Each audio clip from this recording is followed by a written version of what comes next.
welcome back to another video. In this particular video, I'll be addressing the new legislation regarding the European Parliament, which they have just instilled the persecution of Christianity, which means if you are of a Christian faith, you can now be persecuted for simply practicing Christianity if a person on the street were to call the police and say, hey, there's a Christian here. Almost similar to now the idea behind Judaism, where the Nazis would go, hey, there's a Jew here. And now we see the rise of a different essential dehumanization.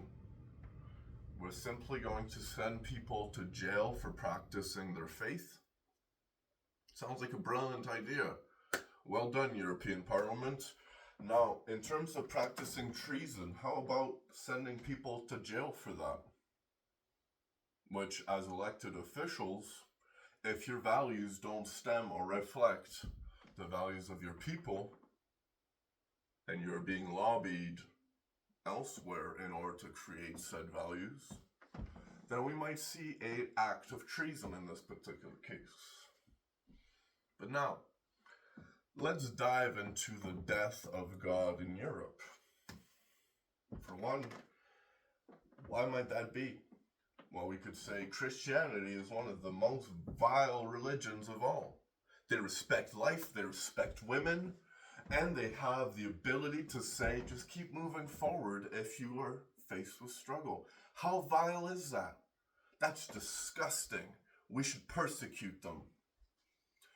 And meanwhile, we are going to now instill, possibly, most likely, Sharia law within the European Parliament as well, I would imagine, similar to Canada, because the moment we make a religion illegal in order to essentially bring other religions aboard so they may get along, well, if they're coming to you, why are you getting rid of your own? That's not how immigration works. You should be supporting those that stem from the region you originally come from. And in the immigrants, you should be assimilating them into your own culture. That's the idea. But now we're basically saying we're going to bring all people and we're going to assimilate our people into other cultures within our own backyard. So he basically might be saying, hey, that's my woman. I want you to go sleep with her. Because I can't possibly, I'm not man enough to give life. That's what we're essentially saying. To a certain analogy, we're simply saying we're not able to perform, so we need somebody else to do it. And because of this, well, in the leftist ideology, which, sorry to break it to you folks, but leftist ideology is an ideology that does not work. Why might that be? Because you don't work.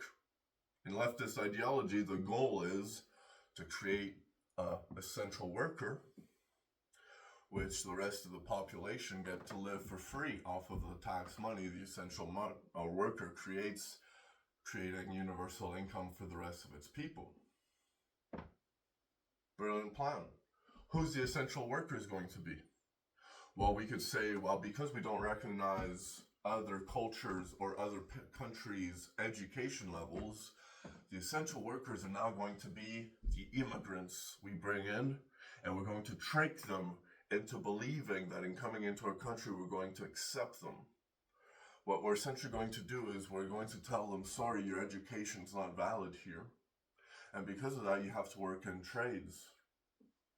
Hence why the trade world is depleting itself.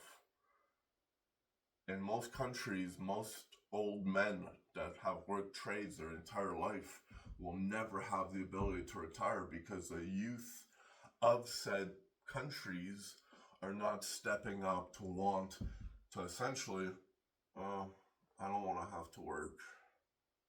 In my leftist ideology, it's too exhausting to have to work. I would rather play video games. This is where leftist ideology is further segregating us.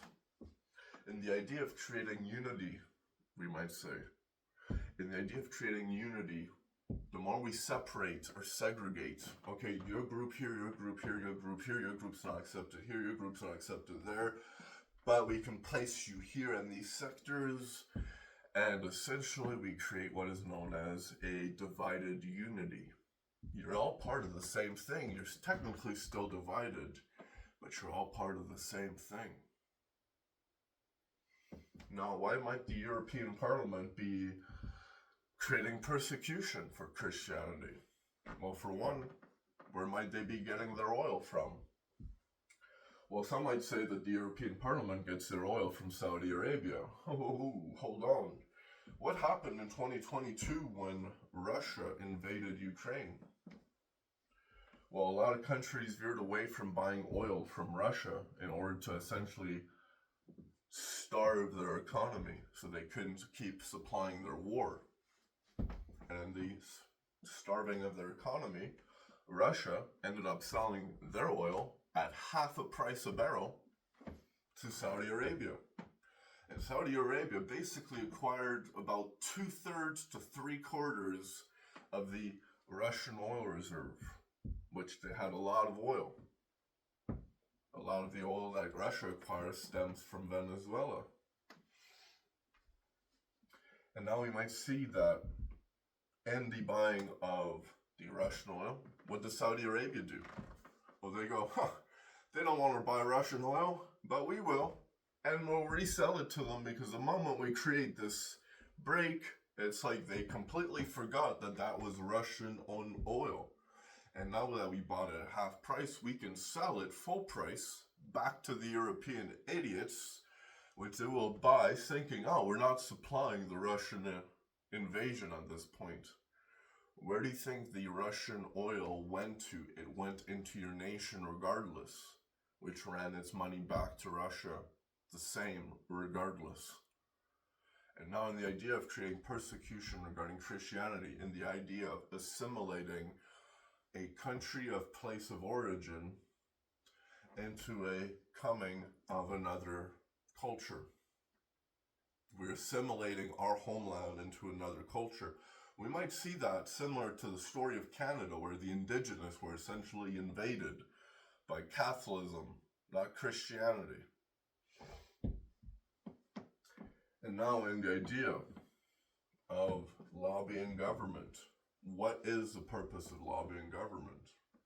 Well, if Saudi Arabia all of a sudden wanted to feed the European Parliament power and feed the power of the European economy so they may sustain their operations, which would create huge revenue for Saudi Arabia, what do you think happens? Well, if you want to empower a parliament, you want that parliament to empower you as well. So what might Saudi Arabia ask for return for the European Parliament? Well, they could say, persecute Christians and install Sharia law within your country. Which I won't speak against Muslims. Most are of a kind nature. And as any religion is the form of extremism. The question is not at the basis of the actual practice itself, but at the extremism of said religion. At the extremism of Christianity, you might see a value for life and women. At the extremist value of Muslims, you might see terrorism. Not to make a generalized statement, that is an extremist, not the overall population of said groups are to that particular standard. But in knowing now that if there is a population in the middle which is not of an extremist view, an extremist view of valuing life and women, to say that that is an extremist view, and there must be some type of derangement at this particular point to twist so many words and idea to essentially create acceptance. The more we confuse you on and on and on. What we're essentially seeing is the rise of leftist ideology. It doesn't believe in God, it doesn't work, and ultimately, they're the leftovers of what was meant to be right. Thank you.